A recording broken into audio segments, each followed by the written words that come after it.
Hello, everyone. Welcome back to the show. Today's guest has one of the most unusual paths to leadership insights you will ever hear. Joshua Routh is a speaker, entertainer, author, and founder of Circus Kaput, the largest resource of variety entertainers in the Midwest. He trained at the Clown Conservatory at the San Francisco Circus Center, has performed at the Smithsonian and Ripley's Believe It or Not, delivered the TEDx talk, and worked with companies like Google, Bayer, and Wells Fargo. Wow. He's also one of fewer than 100 sword swallowers in the world. Oh my God. But behind the spectacle is a deeper message about leadership, connection, and sincerity. His newest book, The S Word, Wielding Sincerity in a World Full of Performance, explores how trust is built, broken, and repaired, whether you're on stage, in a meeting room, or in everyday relationships. Joshua, welcome to Thoughts at Last. It's a pleasure to have you. It's a pleasure to be here. Thanks so much for having me. So, Joshua, here on the Thoughts at Last podcast, before we dive into the interview proper, I and my listeners, we want to get to know more about our guests, aside your accolades, your expertise, and what you do. We want to get to know you more as a person. So, can you tell us more about yourself? Sure. What would you like to know? Like, what's your best color, your favorite food, Oh, your what's my favorite? hobbies, your Okay. hobbies. Yeah. Okay. Well, my favorite food is probably pizza. Oh, Uh, wow. I like to make pizza a lot. I make it homemade. I like to cook. I'm a big cook. I cook all kinds of food. Well, where in the world are you? I'm in West Africa. West Africa. Do you have Yeah. fufu? Fufu. Yeah. Yeah, definitely. We have fufu. We Okay. have fufu, yeah. Yeah, I've made fufu. Oh, wow. I make all kinds of food. I make food from all over the world. I love to cook, so that's one of my favorite things to do. As an entertainer, I'm constantly in front of people, and when I'm home, I'm a very quiet person. I have dogs. I have Yes. a sweater, and I putter around my house drinking tea and cooking and reading cookbooks and hiding from the Wow. world. So, yeah, my favorite color I would say is white or green. Those are probably my favorite colors right now, Wow. currently. But it changes. Yeah.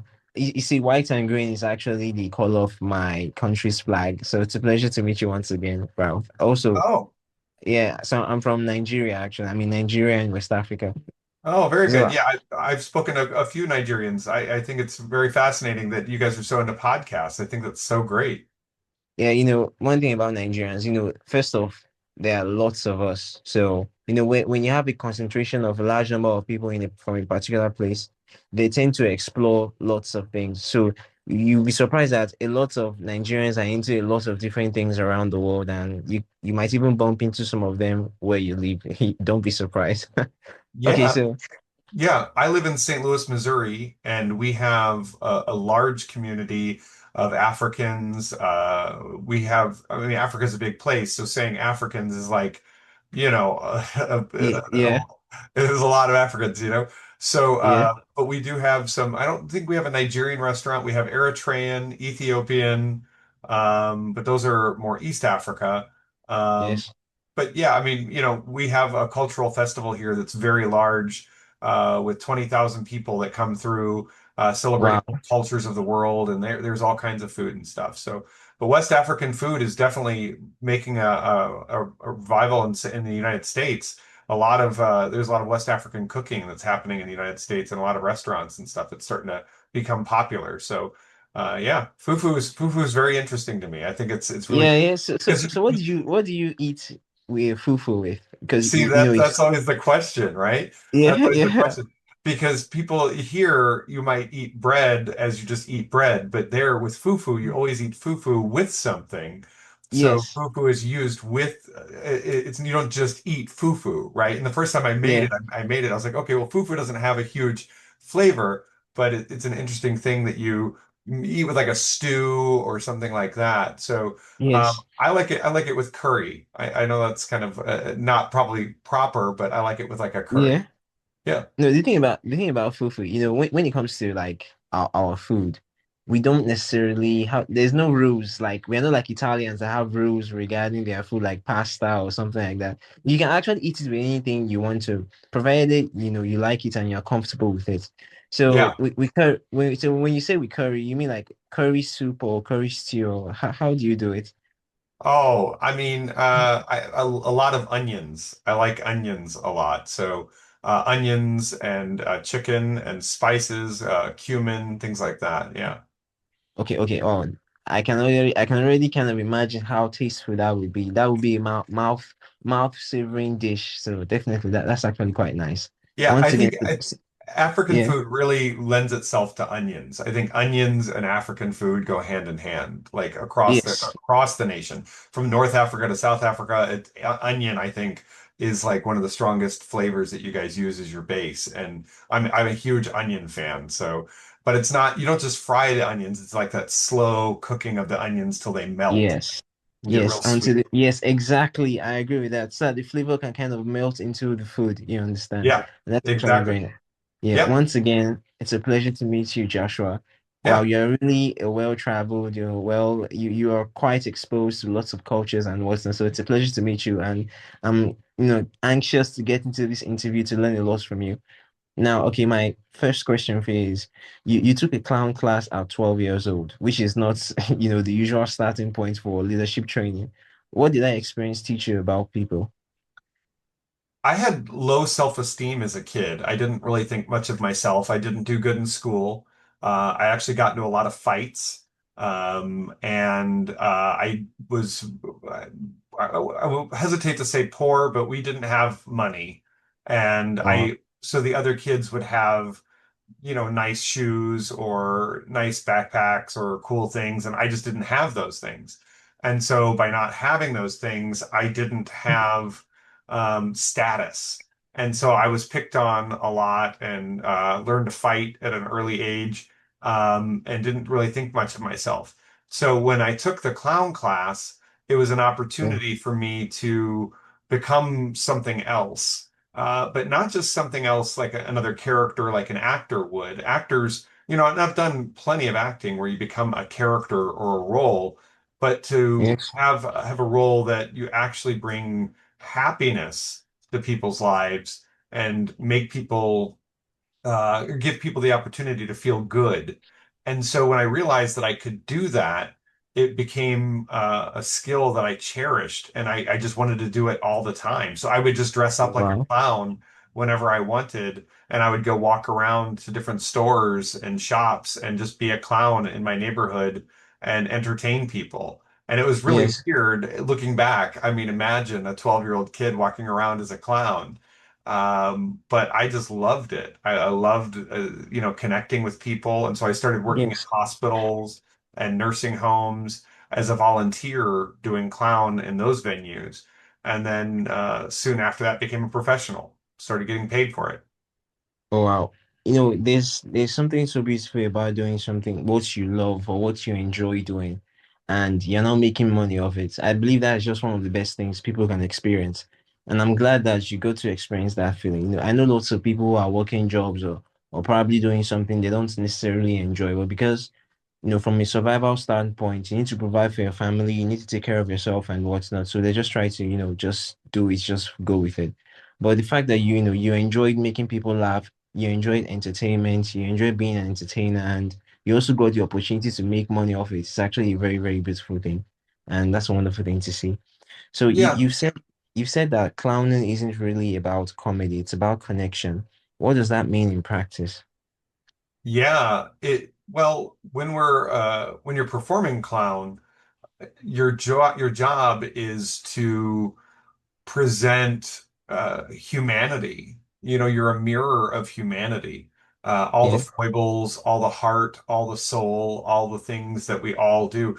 Whenever you're at home and you trip walking down the hallway, or maybe you're going up the steps, or you may fall, the first thing, even if you're alone, the first thing you do is look around. Did anybody see that? Because we all Yes. feel that same feeling. We all know that Yes. feeling. Yes, yes, And yes. so when a clown trips or falls on stage, what you're really connecting to when you're laughing is that your own sense of vulnerability. And we've all been there. And that's the clown's job, is to be a reflection of that. And every culture in the world throughout history has had some form of clown that has filled that role in that society.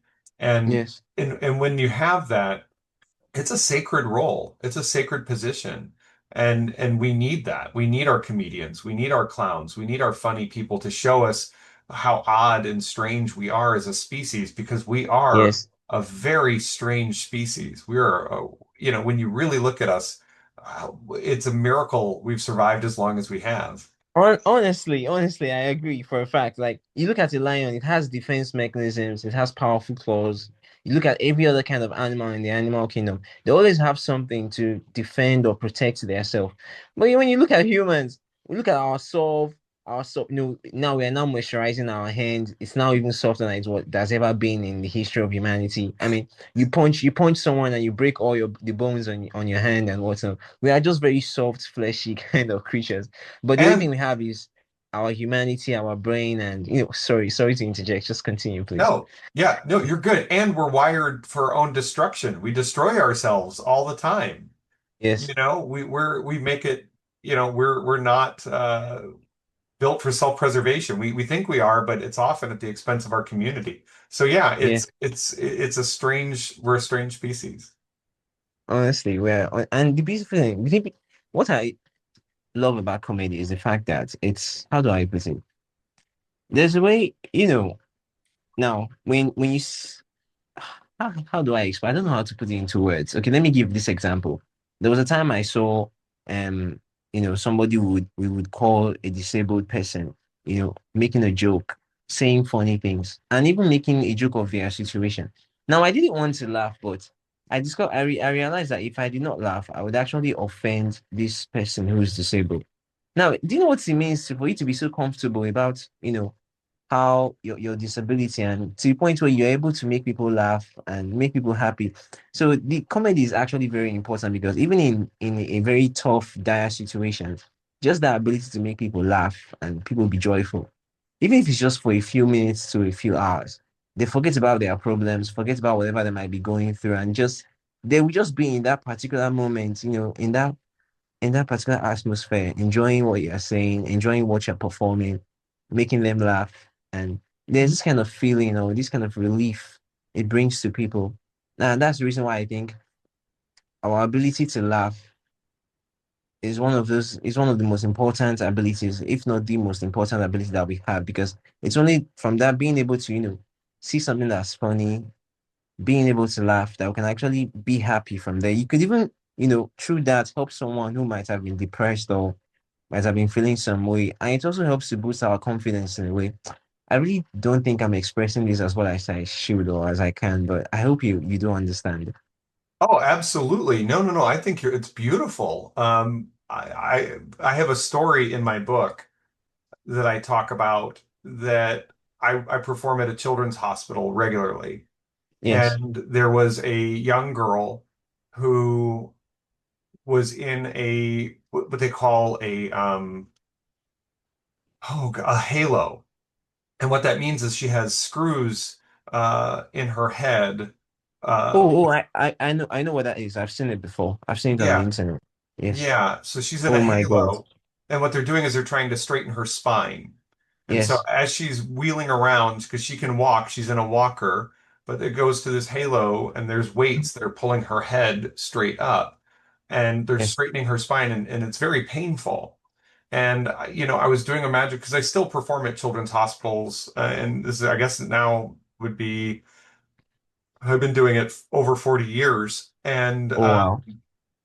I was performing for this kid and doing some magic, and she started to cry, and she was laughing and crying, and I said, "Do you want me to stop?" I looked at her nurse, and I was like, "Should I stop?" And the nurse just kind of looked at her, "Are you okay?" And the little girl was like, "No, don't stop." And I'm like, "But you're in pain." She goes, "Yeah, but this is great. Please don't stop." And this is a little, maybe 10-year-old, 12-year-old girl, and she just wanted to laugh despite the pain.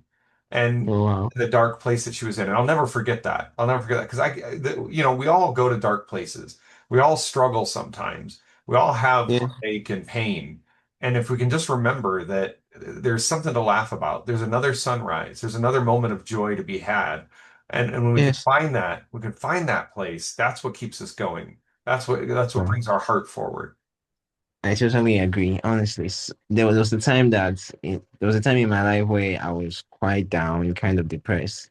Lots of things were just happening to me that I don't even know. I couldn't even, and being a boy and being a guy, being a man, essentially, I don't want to seem all too emotional and whatnot. So I just went to the gym. I got to the gym and some of my friends were there. They were just doing some funny stuff. I didn't know when I started laughing. It was just too funny. It was so funny. I couldn't hold back my laughter. And just for the few hours I was there, I literally forgot about everything I was going through. And when I even got home, I felt a little bit better. My mind became clearer. I was able to concentrate, and from there, I was able to I was able to do what needed to be done to just get myself out of that situation. Honestly, being able to laugh at something, even if comedy, a performance, and having the ability to make people laugh is a gift that is very rare. And that's why we have just very few comedians and few people like yourself. And it's very wonderful. I'm happy and fortunate enough to have met one of them. Thank you so much for coming on my podcast once again. Of So course. yeah, you've performed in hospitals and nursing homes early on. How did those environments shape your understanding of human interaction? I think when you're in a situation where people are struggling, or especially in nursing homes where there's the elderly, people often don't visit them. People don't really connect with them, and they're just Yes, kind of I hate to say it, but waiting to die. And in those situations, when anybody walks through the room, whether it's a clown or a comedian or even just somebody coming to visit and say hello, it means so much to people. And I think yes, that that's the heart of human connection. We need other people. We need to connect with others. And I think in my book, what I talk about is often we get so focused on what we need that we miss out that there are other people that have needs and we need to be there for them. And how do we show up for others? How do we bring ourselves forward so that we can be prepared when somebody else needs us? And how do we step up in that situation to be there for others? How do we really listen and really witness and really see others for who they are and where they are without our own preconceived notions? And I think that's what the world really needs right now. The world needs less of look at me and it needs more of I see you. yes, I totally agree. Thank you so much for that response, Joshua. So you traveled with a magician called Jeff Lefton as a mentor. And please, you have to tell us who Jeff Lefton is. And what's the one lesson from that apprenticeship that still shapes how you work today? Oh my gosh. Well, Jeff was a magician who owned an entertainment company, and he was my first agent, the first guy I worked for when I was 15. And I didn't want to Wow. be a magician. I didn't want to learn magic. I had no interest in it. I was a juggler. I liked juggling and I liked doing clown stuff. But Jeff said, you should really learn some magic. People would really like it if you learn magic. And he inspired me to learn a couple of card tricks. And because he did, he got me a job on a TV commercial doing card tricks, and the woman who was producing the commercial saw me there and saw how cute I was, and we've been Yeah. married 25 years. Oh wow. Oh wow. That's wonderful. That's such a beautiful love story. Oh wow. I, That is not how she tells it. That is not how she Oh, tells I can imagine. I can imagine. But then again, I really hope that you're the one telling the story and not her. Yeah. So during AmeriCorps, you founded Clown Corps and performed in disaster recovery environments. Why do you think humor matter to people when they are going through difficult times? I think people just, again, like to be seen and like to be witnessed and like to be connected with, no matter what situation they're in. And we worked in forest fires, we worked in natural disasters, we worked Yeah. in a hurricane, we worked in an ice storm. We traveled all over America anytime there was a disaster, floods, things like that. And, just seeing what people were going through and the relief that they got, just knowing that someone was there to help them. In situations of like disasters, people are grasping for whatever help they can get, however small, however great. And I think just being there with people and providing help it really had a huge impact on me because service is so important. I think everybody should do some level of service Yes. into the world. Whatever that is, whatever that looks like. There's so many ways that you can serve the world. And when we give back, when we show up for other people, it not only fills our soul, but it heals the world a little bit. I think more often we push each other away with our own politics or religions or thoughts or feelings. And those things are all fine. Those are all great things to have. It's good to have a position and a platform and to believe in things. I totally agree with that. But there's so much Yes. more commonality in as human beings being able to show up for others that really is what's going to change and help the world. Thank you so much for that response, Joshua. So currently now you're a leader. You now work with corporate teams. How did your history of, being an entertainer play into how you currently work in the corporate environment? I, corporations and corporate speak and corporate lingo and reports and those sorts of things. When I work with corporations and I work with organizations, that's not nothing what I deal with. I deal with Yeah. the people, because people are what make businesses matter. It's the Yes. people that keep it going. And that's why I'm not worried about AI. People are always worried about AI and AI replacing, but without people, there's no soul to an organization. And Exactly. you're a carbon copy of a carbon copy of a carbon copy. There's nothing that makes your business unique. And I firmly believe that AI-based businesses will serve a purpose. There will be a purpose for them. They'll have jobs, but it'll be so minute. And the real businesses that have real relationships with people, where people matter, those are going to be the successful businesses that are going to shape our future, because that's where innovation really comes from. AI and all those sorts of things, that's just replicating previous thoughts or sometimes building on previous thoughts. I think AI has a place. But the reality Yes. is the inventiveness, the creativeness, the imagination of human beings, and the teamwork that comes out of that when you have two people that can work well together. Because I talked to a lot of companies about eliminating complaining, which is a huge deficit to businesses when you have a lot of people on the team complaining about this or complaining about that. When we lift people up, when we lift each other up, when we think positively, we move forward in a positive nature, that's how we grow. Because when you think about positive versus negative, this is a very interesting idea. Yes. Negative means emptiness. There's nothing there. It's an empty space. It's a negative space. Yes. So when we're in a negative space, when we're in a negative mindset, there's not going to be any growth. It's just going to be an empty space in our lives and in our businesses. When we're only thinking negatively, we're only thinking in that empty space. But when we think positively, that's where we can fill it up. We can fill it up with all kinds of ideas. Positive means that there's something there. Positive means that there's growth. Positive means that there's love, there's passion, there's inspiration. So positivity isn't just about everything is okay. It's about growth mindset. It's about love mindset. It's about caring mindset. It's about imagination. It's about what's possible. What's possible only comes out of positive thinking. And it's not just a Pollyannish kind of point of view. It really is, how do we fill this cup up, as opposed to that cup is empty. Oh, wow. Thank you so much for that. So Frank, sorry, sorry. The last person I interviewed, his name was Frank. So You can call me Frank. It's fine. I apologize. You're Okay, okay. just so your the SWOT. I want to talk about the SWOT framework. Your framework of sincerity includes self-awareness, witness, openness, repair, and debrief. Now, which of these do leaders struggle with the most? That's not for me to say, because all of them are areas that we're all growing. I call it a framework, but really it's a practice. It's something that we Yes, practice and do every day. I like the idea of a practice because I'm not perfect at it. I'm not sitting over here pretending that I'm floating above the ground and I'm perfect at all of these things.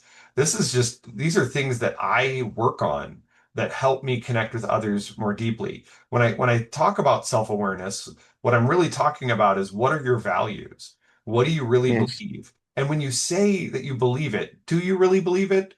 If you say family is important, but you're never home with your family, is family really important? If you say yeah, exercise is important, but your shoes for yeah, running are just sitting by the door and you never run in them, is exercise really important? So you have to really know truly What are your values? And that's okay either way. If you say exercise is important and you never exercise, then get comfortable with the idea that something else is more important. And look at that. And that's okay. It's totally okay. You don't have to espouse things that we believe that we don't really live. And then with witness, what we're really talking about is, do we really see other people? Do we really see who they are? And when they're talking, are we waiting for our chance to talk? Are we waiting with our thoughts and our questions and our ideas? Or are we really listening to what they're saying? Or really witnessing who they are as a person and paying attention to them in that moment? Does it really matter that we get our little anecdote or our little thought out there? Is that really going to change the world? Or will it really change the world if I give this person the floor and give this person a moment to be seen? And then openness is the idea that I might be wrong. I'm not going to plant a flag all the time. There are times where I'm going to be wrong. I'm going to make the wrong decision, or I'm going to think the wrong way, or I may be going down a path that might not lead the right way. So if we're not open to other ideas and other ways of thinking, we're going to get stuck and things are going to happen that are going to end badly. And as leaders, if we're not open to the positions of our teams, we plant a flag, we could drive our business right down the drain. We could drive a lot down the drain by going too far down our path just because we don't want to be wrong. And it's okay Yes. to be wrong. It's okay to make mistakes because that's where repair comes in. That's the R, repair. When we make a mistake, we change. That's that simple. Yes. A lot of people think that when you need to repair something, when you need to apologize for something, that you bring everybody donuts or you bring everybody cookies and you say, here you Yeah. go. I'm sorry for doing it. Or you bring home flowers or whatever. And that's not repair. That might make people feel good for a moment, but you're just going to do it again. Yeah. Yes. Real repair is change, and that might come in the form of getting a mentor. That might come in the form of getting reading a book. It might be in the form of going to counseling or therapy or seeing a psychologist or something, get some coaching, but you need to change the behavior. And if you can't change the behavior, you're just going to do it again. And then D is for debrief. That's every day. You sit down at the end of every day or throughout a process or a project, and you look and you go, how did it go? Where did I win? Where did I lose? Did I hurt somebody today? Is there a repair I need to do tomorrow? Is there something I need to fix? And so you do that debrief daily, throughout the day, every step of the way of a project. When you look at those things and you analyze what went wrong, what went well, how can I do better? Then you get better every day. And that's the goal is how do I get better every day? How do I fix this every day? How do I become the best self I can be? How do I show up for others? How do I do the most loving thing for myself and all parties concerned every day? Wow. Wow. Thank you so much for that response, Joshua. So, Joshua, let's talk about swallowing. Honestly, I don't even know how that's physically possible. First off, you're one of the few sword swallowers in the world. What has that discipline taught you about sincerity and fear? And how do you do it? How is it even possible? Oh man. Well, uh, it's dangerous and Yes, definitely. it's scary when you first start doing it. There is only 100 real sword swallowers in the world. A lot of people don't believe that it's real. It took me a very long time to learn how to do it. You have to kill all of your gag reflexes in your throat all the way down to your stomach and Yes, relax them. You have to have ultimate control over your own body. And sincerity is about truth, right? That's really what it's about. It's about being trustworthy and about being true. And it's about yes, being honest. And so you have to really be aware fully with yourself and honest with yourself as it's going down your throat because you can't force the sword down your throat. You can't make it happen. And you have to know, is my body ready for this? And every step of the way, you have to learn to go 4 more inches, 3 more inches, sometimes 1 more inch, sometimes just a half an inch as you're learning how your body feels as that sword goes down. And you have to yes, consciously make a decision to relax your muscles as they go down. And the real connection to all of my work isn't so much about what I do, because what I do is not as a sword swallower an entertainment aspect of look at me, I'm amazing, or I'm going to gross you out by doing this, or anything yeah, like that. It's really about the human connection between me and my audience. Because when I yes, swallow a sword, when you see me swallow a sword, you, the audience, feel the sword going down your own throat.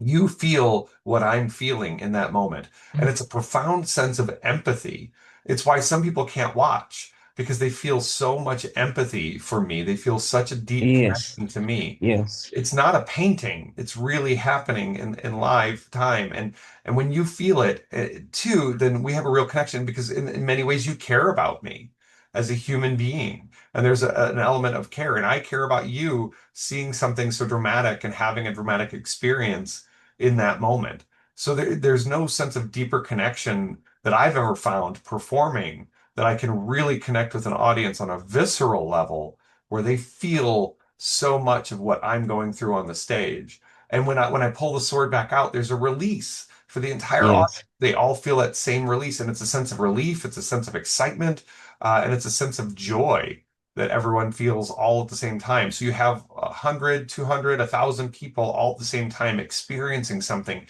the exact same moment. And it's a rush for everyone to feel that together, and we all come together in that shared moment. Well, honestly, I've never actually seen a live performance before, and it's mind-boggling. I can't even try to imagine it. And like you said, the empathy, I was like, what? When I first saw your profile, I was like, he actually does this. I was like, nah, I find it difficult to believe. For real, he actually swallows sword. Why? So honestly, it's mind-boggling, man. So in a world where many people feel like they are performing a version of themselves, online, at work, with friends, with families, how can someone stay sincere? It really comes down to stop performing and start looking outside of yourself. Stop making it about you. So many people make it about you. How do I look? It's not about that. It's about how do we Yes. relate to other people. There's a great story. A lot of people used to think it was true. It's not true. It's more of an anecdote. They think the root of the word sincerity goes back to this.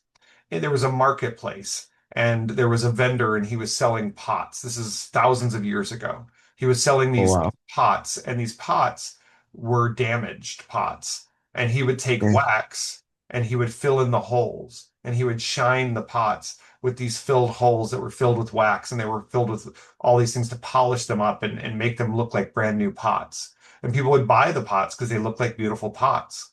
They would take these pots home and they'd put water in the pot and they'd put it over the fire, and the wax would melt and the holes would form and the water would flow out of the pot. Well, authentically, it's a pot. It's truly, Yes. it is a pot. Yes, it's a pot. So if he said, I'm selling pots, he did. He sold pots, but it didn't do what it said it would do. It didn't show up Yes. in the way that it said it would show up. It didn't serve the purpose that it said it would serve. So when we think of it in those terms, our when we say we're something and we run around saying I'm authentically this and I'm authentically that, or I'm just being authentic and look at me, we're not really thinking about the purpose that we serve and can we really live up to what we say we can live up to. And so that's what it's really about. That's what sincerity is really about. Sinacera is Latin for without wax. And that's where they think that that comes from. Sinacera, without wax. So if you sell yourself without wax and you recognize that I'm flawed, there are some flaws. And if people knew that the pots were flawed, maybe they could repair them or whatever. But then they have a choice. We're being honest. We're being trustworthy. We really show up and say what we do what we say what we're going to do. And then we can really connect with people on a deeper level. And then they come back to us and they relate to us on a human level because we're all flawed. We're all pots with holes in us, and we're all struggling and doing Yes. the best we can. And when we show up for others, we help them and they help us, and we all grow as a species and as humanity. Wow, wonderful. Thank you so much for that response, Joshua. So, Joshua, I have a set of rapid fire questions I want to ask you. You can either answer with a phrase or a sentence. So, the first one is leadership or connection? Connection. Yes. Humor or seriousness? Definitely humor, Yes, obviously. humor. But humor is a very serious business. Oh, wow. Can you like break that down for us? Oh man, to be funny, to truly be funny, takes a lot of effort and an understanding of the human condition. There's a deeper sense to it. It's a philosophy. It's not just, Yes. to understand a joke, you have to have some wit, you have to have some wisdom, you have to have some Yes. experience of the world. Yes. Ever ask a child to tell you a joke? It doesn't make any sense because they don't have any Mhm. concept of the world. They don't understand how the world works. To them, it's funny, and that's great that it's funny to them. We can all get behind that, but when we start to really experience the world, so much humor comes from pain and suffering and foibles and things like that that children have no frame of Yes. reference for. Not all children, some children do, and I think that's why so many comedians have a dark past. Oh wow. Actually, when you come to think of it, it's kind of okay. So the next one is ego or curiosity. Curiosity, hands down. Yeah, definitely. I don't even know why I said that question. It's quite Well, obvious. no, it's okay. It's a good question. I always heard that ego stands for easing growth out. You have no Oh sense of wow. growth when you live in your ego. So you're easing the growth out of your life. Oh, oh wow. Oh wow. That actually makes a lot of sense. So the next one is performance or presence. Presence, there is no performance without presence. True Yes. performance. I actually I've started to think of it more as entertainment versus performance. Performance is a good word for, delivering what you really are saying what you're going to do in a sense. But if it's Yes. performative in a sense that you aren't really what you say you are, there's two kinds of performance. And performance, it's kind of a dance. You can dance around that because I've been there before. I've had clients ask me to do things that I didn't know how to do, and I figured it out real fast. Sword swallowing being one Wow. of them. I didn't know how to swallow a sword the first time I got hired to be a sword swallower, and I figured it out real Wow. fast. Yeah. Wow. Wow. It even gets crazier. Oh my God. Wow, that's crazy. Wow, wow, wow. Um, one word that defines sincerity. Truth. Truth. Oh wow. That's actually that's just it. It's basically a synonym, honestly. Now, my final question before we wrap up for this interview. If sincerity really is a skill, something we practice rather than something we are, what is the first small step someone listening could start using tomorrow to become more sincere? I think realistically, just knowing who you are, just spend some time doing some self-reflection and really understanding what you have to offer the world in a true way, not just in a performative way, and not just in a way that you're presenting the world, I am this, I am that, because it sounds good. It looks good. Often we model ourselves off of heroes we see in movies or television and Yes. or fashion models or musicians. We cut our hair to look like our favorite singer, or we wear a clothing brand because somebody we like is advertising that brand. In a sense, find out what you really like, find out who you really are. And that's beautiful. We're all beautiful people and we have our own sense of who we are and figure out what that is. And then that's how we show up to the world. Then we know who we really are to show up to the world as opposed to who the world tells us we are. Wonderful. Honestly, Joshua, it's been such a pleasure to speak to you. And once again, you do one of the coolest things to think that there's just 100 of you in this world. It's absolutely mind-boggling.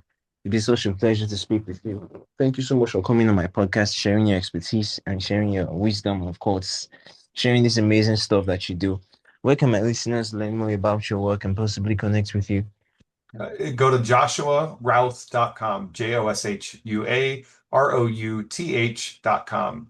And if you go to joshuarouth.com, all of my social media links and everything are at the top of the page.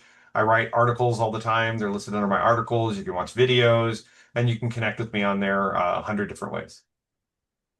Thank you so much, Joshua. Thank you for coming in thought that last podcast, sharing your insights, your wisdom. Of course, like I said before, it's amazing stuff that you do. It's honestly mind-boggling.